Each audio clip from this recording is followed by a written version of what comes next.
Did our protectors forget who they swore to protect?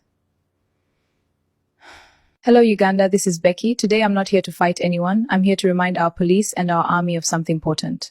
You, the police and the UPDF, you are not our enemies. You are our brothers, our sisters, our parents. You come from the same villages we come from. You drink the same water. You feel the same pain.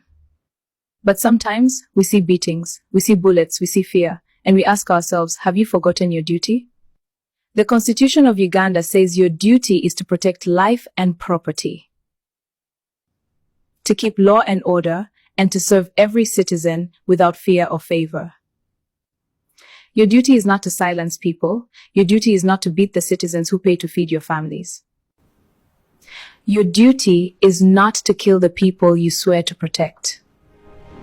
When you beat a citizen, you are beating your own future. When you kill a citizen, you're killing someone's daughter, someone just like you. We all want peaceful Uganda. A Uganda where a uniform represents safety, not fear. So today, to every officer watching this, remember your oath, remember your uniform, remember your people. Uganda needs protectors, not tormentors. Let us build a nation where the uniform stands for peace. A uniform is not skin, a gun is not a heartbeat, a rank is not a license to break the people you come from. Put down the brutality, pick up your humanity, let the uniform become a symbol of protection again. Uganda bleeding, but you can be the one who stopped the bleeding.